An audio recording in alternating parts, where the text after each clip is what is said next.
Tout objet de la théorie des ensembles peut, voire doit être considéré comme un ensemble. C'est vrai que depuis le début de cette série, j'utilise des nombres 0, 1, j'utilise même des fonctions f, j'utilise des additions, des multiplications, mais il faudrait être capable d'en donner une définition rigoureuse. Aujourd'hui, nous allons rentrer en profondeur dans le rigueur et le formalisme de la théorie ZFC.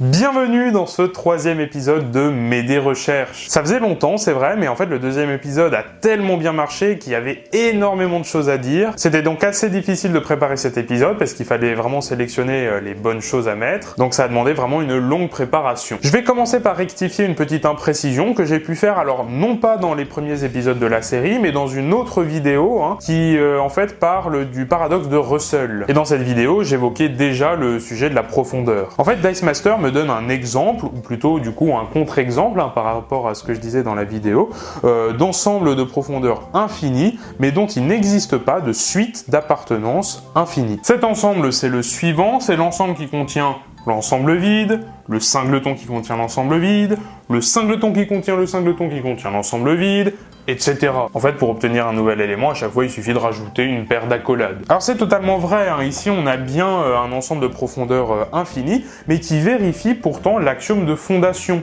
En effet, tous les éléments sont bien de profondeur finie. En fait, l'imprécision que j'ai faite ici vient en fait du fait qu'on a un ensemble de cardinal infini, donc avec une infinité d'éléments. Et il n'existe pas en fait ici de majorant sur la profondeur des éléments. Donc en fait, si je veux créer ici une suite d'appartenance décroissante, ma suite d'appartenance va forcément être finie. Si cet ensemble je le note E et que donc je veux créer une suite, l'élément suivant de ma suite, je vais le choisir aléatoirement à l'intérieur de cet ensemble. Et quel que soit l'élément que je choisis, de toute façon il a un nombre fini d'accolades, donc de toute façon il sera de profondeur finie. Par exemple, si je choisis cet élément là, super, je peux encore continuer. Là je peux encore faire une étape avec l'ensemble vide. Mais voilà, ça y est, là je peux plus m'arrêter puisqu'évidemment l'ensemble vide par définition ne contient aucun élément. Donc ma suite est finie. Évidemment là ça ne prouve rien, je devrais faire avec tous les éléments, mais en fait on se rend bien compte que ça va être la même chose pour chaque élément de l'ensemble. Donc en fait l'axiome de fondation n'empêche pas vraiment en fait les ensembles de profondeur infinie, mais il oblige tout de même que si un ensemble est de profondeur infinie, alors il existera nécessairement en fait un niveau de profondeur dans l'ensemble dont le cardinal sera infini. Et ces histoires de niveau de profondeur, on en reparlera plus tard, et tu verras, c'est super intéressant. Comme je l'ai dit, le serveur Discord de Mes Recherches était en ébullition après la sortie du deuxième épisode de Mes Recherches. Je t'invite d'ailleurs à y faire un tour si tu veux participer à nos découvertes et à nos super débats. Et il en est ressorti que c'est bien beau de parler de la théorie des ensembles, mais encore faut-il la définir un peu plus rigoureusement. La théorie ZF ou théorie de Zermelo-Fraenkel, en fait c'est une théorie développée par le génie Georges Cantor à la fin du 19e siècle. Et ça a été axiomatisé entre autres par les mathématiciens Ernst Zermelo et Abraham Fraenkel. Cette axiomatisation en fait permettait de rendre les idées autour de la théorie des ensembles beaucoup plus rigoureuses dans un premier temps, et ça permettait d'empêcher aussi la formation de certains paradoxes, comme par exemple le paradoxe de Russell dont j'ai déjà parlé. Le premier axiome proposé par Zermelo, c'est l'axiome d'extensionnalité,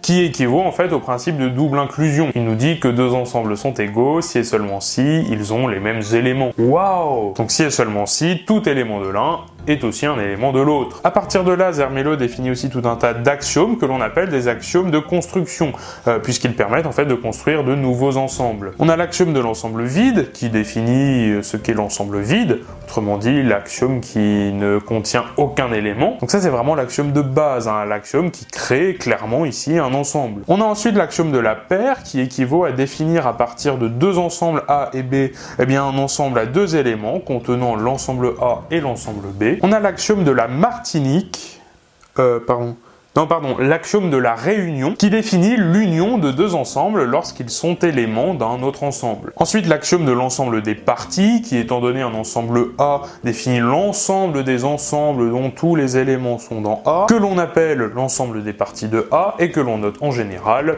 P de A. L'axiome de l'infini, qui explique qu'il existe un ensemble infini que l'on peut interpréter comme l'ensemble des entiers naturels, du moins d'un point de vue du cardinal, mais ça on en reparlera plus tard. Cela constitue une sorte sorte de construction par récurrence, puis le schéma d'axiome de compréhension, qui n'est pas un axiome en soi, mais qui est une façon de construire une infinité d'axiomes, et qui nous dit qu'étant donné une propriété P bien définie, c'est-à-dire définie dans le langage de la théorie des ensembles, alors il existe un ensemble des éléments vérifiant la propriété P. Alors ce schéma d'axiome est très particulier, puisqu'on pourrait se dire à première vue que c'est à cause de lui qu'on a ce fameux paradoxe de Russell. Effectivement, si ma propriété P, c'est « je n'appartiens pas à moi-même », alors l'ensemble des éléments qui vérifient cette propriété P, c'est un ensemble qui, bon, a priori ne se contient pas lui-même, sauf que si tel est le cas, alors il vérifie du coup la propriété P, donc du coup on peut le ranger dans l'ensemble des éléments qui vérifient P, donc autrement dit on le range dans lui-même, donc du coup il appartient à lui-même, du coup il vérifie plus la propriété P, du coup on est obligé de le sortir de lui-même.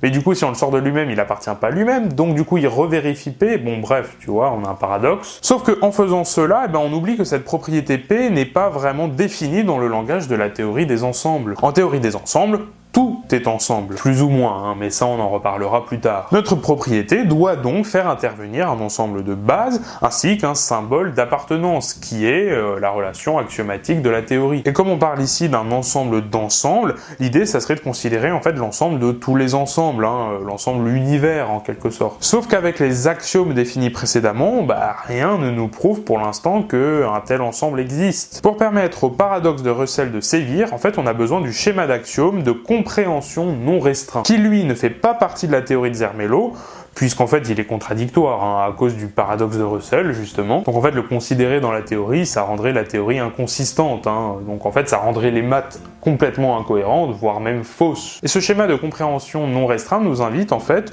à rassembler tous les éléments vérifiant une même propriété P, quelconque. Et là, pas besoin de faire appel à l'ensemble de tous les ensembles. En revanche, concernant l'ensemble de tous les ensembles, l'axiome de fondation va clairement, lui, empêcher sa création. L'axiome de fondation que j'ai déjà cité de nombreuses fois depuis le début de la série, et qui fait ou non partie de la théorie de Zermelo-Fraenkel en fonction des auteurs, nous dit qu'il est impossible d'avoir une suite décroissante infinie d'appartenance. Ce qui, comme je l'ai expliqué en début de vidéo, n'empêche pas vraiment la création d'ensembles de profondeur infinie, mais ça empêche en revanche l'auto-appartenance. Sauf que si l'ensemble de tous les ensembles existe, il se contient lui-même, puisque c'est un ensemble. Et ça, donc, d'après l'axiome de fondation, ce n'est pas possible. L'auto-appartenance, nous allons y revenir plus tard dans la vidéo, mais finissons-en d'abord avec les axiomes. Un dernier axiome vient s'ajouter à la théorie de Zermelo-Fraenkel, il s'agit du schéma d'axiomes de remplacement, qui regroupe à nouveau en réalité une infinité d'axiomes. Il s'agit en fait sans doute des axiomes les plus compliqués à appréhender, mais il permet d'élargir en fait notre vision de la théorie des ensembles à des choses plus vastes, notamment à considérer en fait l'ensemble des cardinaux infinis, que l'on appelle les ordinaux, et qui étaient sans cet axiome impossible à construire. Alors l'axiome de la paire dont j'ai parlé plus tôt peut maintenant en fait se démontrer à partir de l'axiome des parties et de ce schéma d'axiome de remplacement. On a donc techniquement plus besoin de lui, mais en fait on va quand même le garder, parce qu'il ne fait aucun mal, puis en plus parce qu'il est assez simple à utiliser. Un autre axiome arrivé plus tard vient créer une nouvelle théorie, la théorie ZFC. Alors cet axiome, c'est l'axiome du choix. Il nous dit entre autres que si l'on fait face à un certain nombre d'ensembles, on peut construire un nouvel ensemble en choisissant un élément dans chacun des ensembles. C'est un axiome très controversé, notamment en logique intuitionniste. J'en ai déjà fait une vidéo. Car cet axiome ne spécifie aucune règle sur la façon de construire cet ensemble, sur la façon de choisir les éléments. Et ça, c'est vraiment problématique, surtout lorsqu'on fait face à une infinité d'ensembles. Donc voilà, cet axiome ne donne aucune façon de générer ou de construire l'ensemble final. Il nous dit simplement que, c'est possible. Et ça, c'est pas évident à accepter pour beaucoup de mathématiciens. C'est comme si je regardais en fait un tuto sur YouTube pour réparer ma bicyclette et que le tutoriel me disait « Ah oui, tu peux réparer ta bicyclette ». Mais que le tutoriel ne m'expliquait absolument pas comment faire. Et là, c'est pareil. En fait, la logique intuitionniste refuse ce genre de tutoriel qui, grosso modo, n'explique absolument pas comment procéder. Voilà, on a fini d'introduire la théorie ZFC. Maintenant, nous allons mieux pouvoir appréhender cette théorie des ensembles ensembles profonds dont il est question dans cette série. Pour créer une théorie cohérente, il faut donc faire un choix de système axiomatiques cohérent. Autrement dit, il nous faut un ensemble d'axiomes qui ne sont pas contradictoires entre eux. On va donc naturellement prendre tous les axiomes de la théorie ZF sans l'axiome de fondation, et pour le moment nous allons aussi laisser de côté l'axiome du choix, ça on en reparlera peut-être plus tard, et nous allons même ajouter un nouvel axiome, un axiome supplémentaire dans notre théorie que l'on appelle l'axiome d'antifondation, qui grosso modo nous dit exactement le contraire de l'axiome de fondation. Grâce à l'axiome d'antifondation, on a explicitement et rigoureusement le droit de créer des ensembles de profondeur infinie, et même pourquoi pas des ensembles qui se contiennent eux-mêmes, voire même si on est fou, l'ensemble de tous les ensembles. Bien, et puisqu'on parle de rigueur, il va falloir parler d'un sujet fâcheux. J'ai dit qu'en théorie des ensembles, tout objet était un ensemble. Ce qui fait naturellement que tout objet que je me permets d'utiliser dans cette série doit être rigoureusement défini par les axiomes choisis au départ. Mais dans les 2 premiers épisodes de la série, vous me voyez utiliser des nombres, 0, 1, etc. et même des suites, qui sont techniquement des fonctions. Alors dans un premier temps, quand on dit que tout objet de la théorie des ensembles est un ensemble, on fait un petit raccourci. Dans le langage courant des mathématiques, quand on parle d'ensemble, on parle d'un objet qui rassemble d'autres objets, qui collectionne d'autres objets. Par exemple, l'ensemble 0, 1, 2, ou l'intervalle ouvert, moins l'infini, pi au carré. Ces trucs-là, clairement, ça collectionne des nombres. Sauf que dans notre théorie, avec tous les axiomes qu'on a déjà cités, excuse-moi, mais c'est pas tellement évident qu'il est question de collectionner des objets. On se contente dans notre théorie de construire simplement des objets à partir de l'axiome de l'ensemble vide, qui, comme je l'ai dit, est l'axiome de base, c'est le seul axiome qui postule l'existence claire, nette et précise d'au moins un ensemble. Il nous dit l'ensemble vide existe, point barre, retour à la ligne, et on utilise évidemment les autres axiomes, les axiomes de construction, pour construire d'autres ensembles. Mais l'idée de rassembler des éléments, de collectionner des objets ici, elle n'est pas tellement triviale. Bon, donc déjà, dire que les objets de notre théorie sont des ensembles, déjà ça peut être discutable. Bon, parlons maintenant des nombres. Pour l'instant, un nombre, je sais pas ce que c'est. La méthode la plus connue en fait pour construire les nombres antinaturels, c'est la méthode de von Neumann. Alors la méthode de von Neumann, elle est très simple, on part de l'ensemble vide, qui existe, puisque ça c'est l'axiome de l'ensemble vide qui stipule que il existe. Et l'ensemble vide, on va lui donner un nom, naturellement ça va être 0. Donc le nombre 0 va être représenté par l'ensemble vide. Et en fait pour construire les nombres suivants, ça va être donc une sorte de récurrence. En fait les nombres antinaturels, pour les représenter sous forme d'ensemble, ça va être simplement des ensembles qui contiennent tous les nombres précédents. Autrement dit, 1, ça va être l'ensemble qui contient tous les nombres entiers positifs plus petits que 1. Autrement dit, c'est l'ensemble qui va contenir 0, donc c'est-à-dire l'ensemble qui va contenir l'ensemble vide. Mais qu'est-ce qui nous dit que l'ensemble qui contient l'ensemble vide existe avec les axiomes que l'on a définis plus tôt? C'est pas très compliqué de le construire, cet ensemble-là, ce singleton-là. Il y a même 2 façons de le construire. La première façon de le construire, c'est de faire appel à l'axiome de l'ensemble des parties, puisque l'ensemble des parties de l'ensemble vide, c'est justement le singleton qui contient l'ensemble vide. Oui, le seul ensemble qui est inclus dans l'ensemble vide, c'est l'ensemble vide, donc naturellement c'est logique. L'autre façon de le construire, c'est de faire appel à l'axiome de la paire. L'axiome de la paire, pour rappel, il nous dit que si je prends 2 ensembles A et B, je peux construire l'ensemble qui contient A et B. Sauf que A et B ne sont pas nécessairement différents, je peux très bien prendre A égale B. En fait, de manière générale, pour construire un singleton, c'est ce qu'on fait. C'est-à-dire que je peux faire appel à l'axiome de la paire sur l'ensemble vide et sur l'ensemble vide. Je peux donc construire l'ensemble qui contient l'ensemble vide et l'ensemble vide, et ça tu le sais, dans un ensemble, le fait que l'élément apparaisse une fois ou 2 fois, ça revient au même. Ce qui compte, c'est est-ce que l'élément apparaît ou non. Puisque rappelle-toi que d'après l'axiome d'extensionnalité, 2 ensembles sont égaux s'ils ont les mêmes éléments. Mais on ne tient pas compte du nombre d'apparitions de l'élément. Donc en fait, l'ensemble qui contient l'ensemble vide et l'ensemble vide, en fait c'est pareil que simplement l'ensemble qui contient juste une seule fois l'ensemble vide, donc le singleton ensemble vide. Donc pour le nombre 2, comme je l'ai dit plus tôt, il faut l'ensemble qui contient à la fois 0 et à la fois 1, tous les nombres précédents. Pour le construire à l'aide des axiomes, alors là il suffit simplement de faire appel à l'axiome de la paire sur l'ensemble vide, donc sur 0,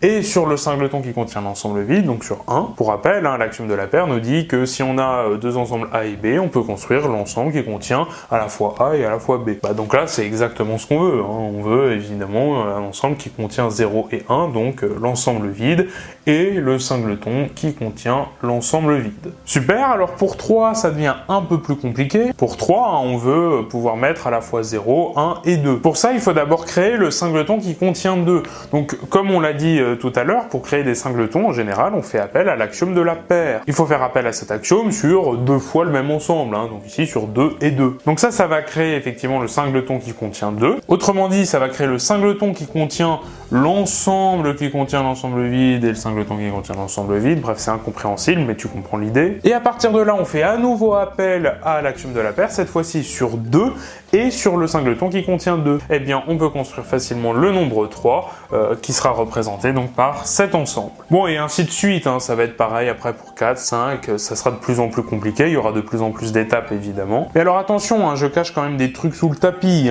puisque déjà ce ainsi de suite, il n'est pas tellement évident. Faudrait démontrer le principe de récurrence, ou dans le pire des cas, l'admettre dans notre système axiomatique, mais nous n'allons pas le faire aujourd'hui. Et puis finalement, l'axiome de l'infini nous permet de nous assurer que l'ensemble des entiers naturels, c'est simplement la réunion de tous ces ensembles, et on notera évidemment grand N. Mais il y a quand même quelque chose qui me chagrine un peu dans tout ça. Si on regarde le cardinal de ces ensembles, pour l'instant on dira que le cardinal c'est simplement le nombre d'éléments. Le cardinal de l'entier n, c'est justement égal à n. On est parti de l'ensemble vide, 0, le cardinal de l'ensemble vide, c'est bien égal à 0. Le cardinal du singleton qui contient l'ensemble vide, c'est bien 1, il y a un élément dans cet ensemble, c'est l'ensemble vide. Le cardinal de cet ensemble-là, c'est 2, il y a bien 2 éléments. Cardinal de cet ensemble, on regarde, c'est bien 3. Bon, jusque-là, attribuer un cardinal à des nombres, ça peut paraître bizarre, mais après tout, pourquoi pas, cela ne contredit absolument rien de tout ce que l'on fait en maths au quotidien. Mais regardons maintenant la profondeur de ces ensembles. Alors en fonction de la convention que l'on choisit pour la profondeur de l'ensemble vide, comme je l'ai expliqué dans le premier épisode de mes recherches, évidemment les résultats varient. Mais bon, pour simplifier les choses, on va partir du principe que la profondeur de l'ensemble vide c'est 0. Bon, si on disait que sa profondeur c'était 1, ça décalerait juste tout d'un cran vers la droite, mais tu verras, c'est plus simple si on dit que c'est 0. Du coup, la profondeur ici de 0, c'est 0. La profondeur de l'ensemble qui contient l'ensemble vide, du coup, ça serait 1. Encore, tu te rappelles de la formule. Donc la profondeur de 1, déjà, c'est 1.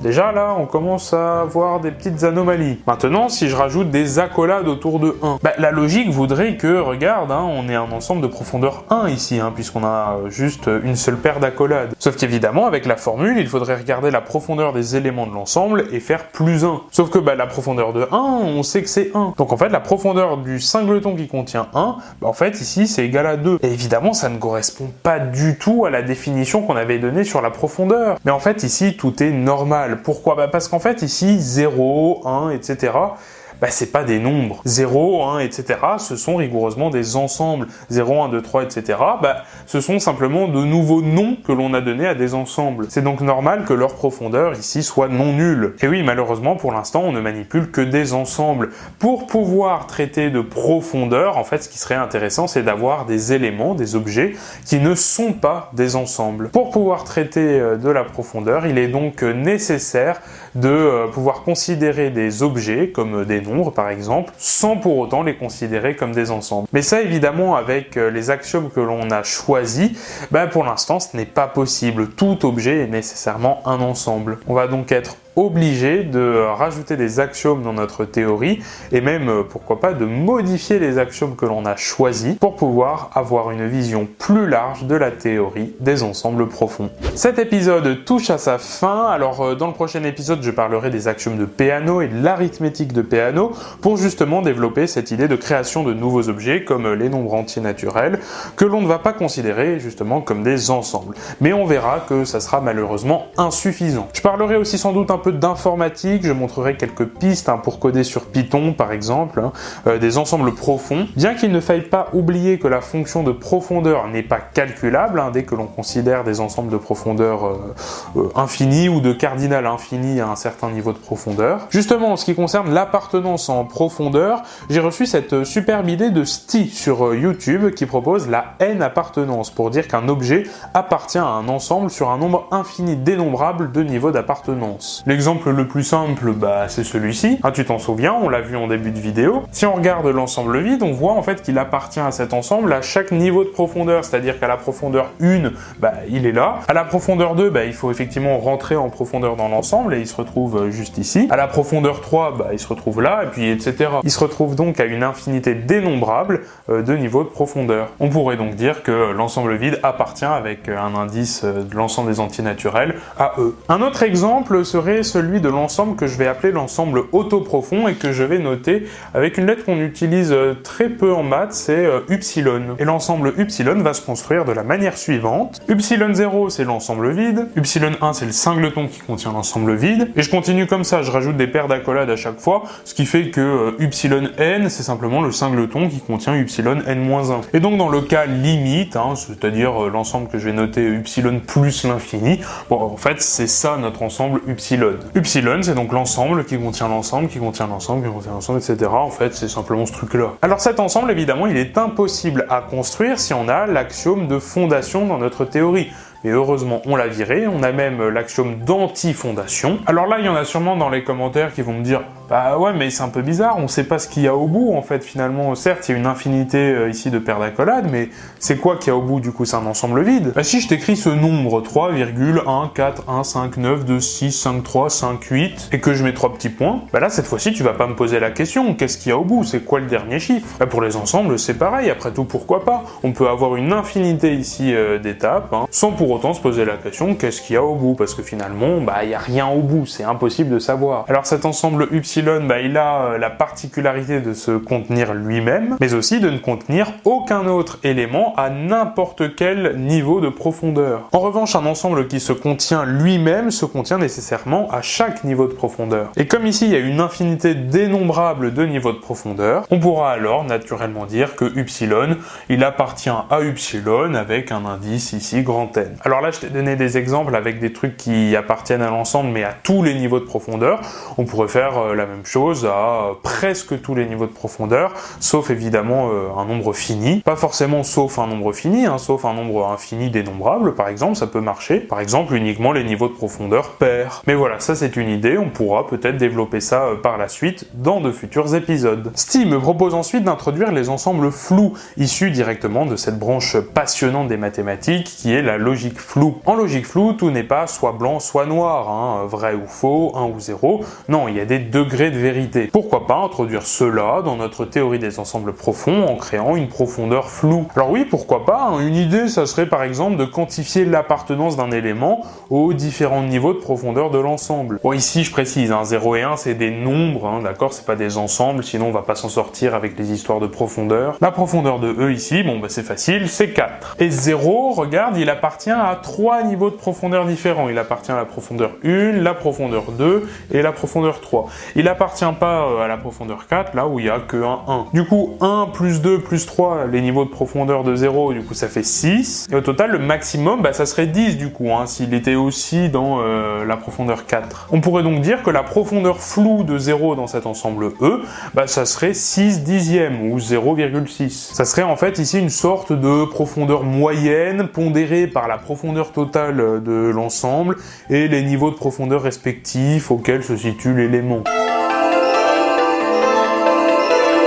Alors pour définir tout ça un peu plus rigoureusement, on peut créer les fonctions d sub indice n, définies de la manière suivante. D sub indice n de E, c'est l'ensemble des x qui appartiennent à E à un niveau de profondeur n. D sub indice 3 de E, donc c'est l'ensemble des éléments qui sont à une profondeur 3 dans E. Alors là, il faut regarder avec toutes ces accolades, ça fait mal à la tête, mais c'est pas grave.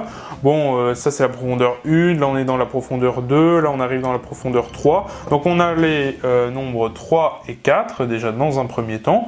On a aussi, alors non pas 5, mais le singleton qui contient 5, bah oui, celui-là ça marche, donc paf, le singleton qui contient 5.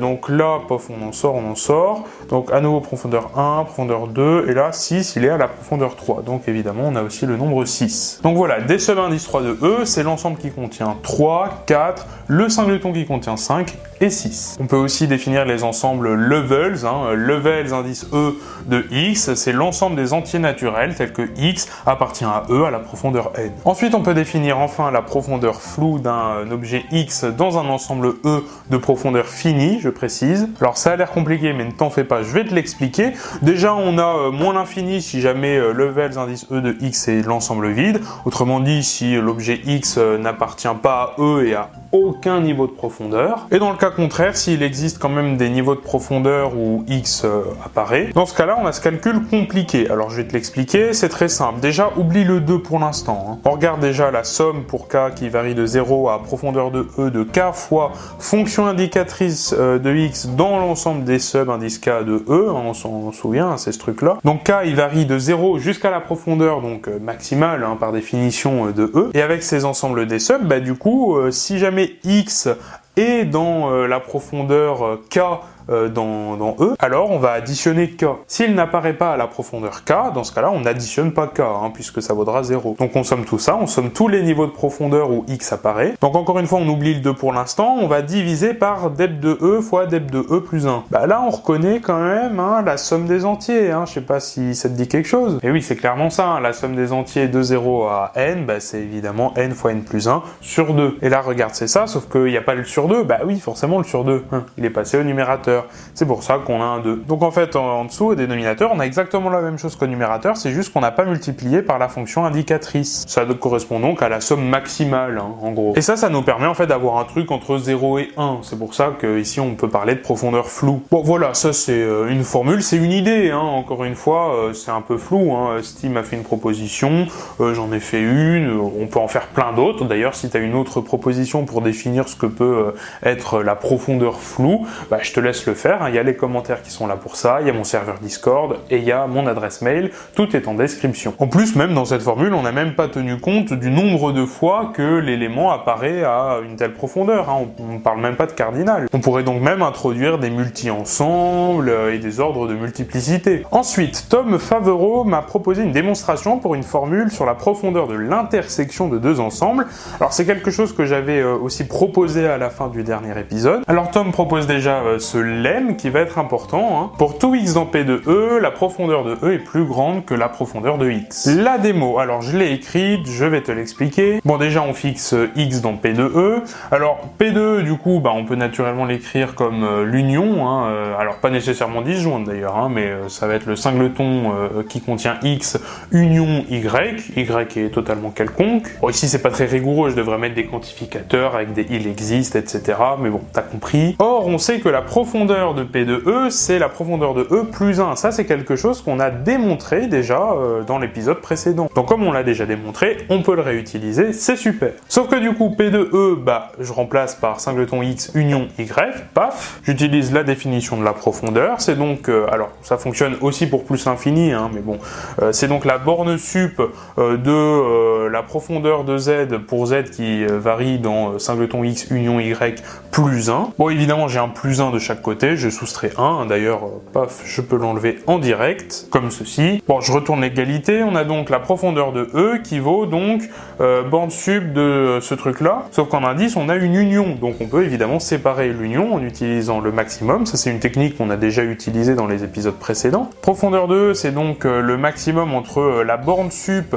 de dep de z, j'avais oublié les dep d'ailleurs tout à l'heure, pour z qui varie dans le singleton x, et la borne sup de dep de z pour z qui varie dans y. Quand je le répète, là j'ai simplement séparé cette union. Sauf que là tu connais évidemment une propriété sur le maximum qui te dit que du coup tu peux faire apparaître une inégalité.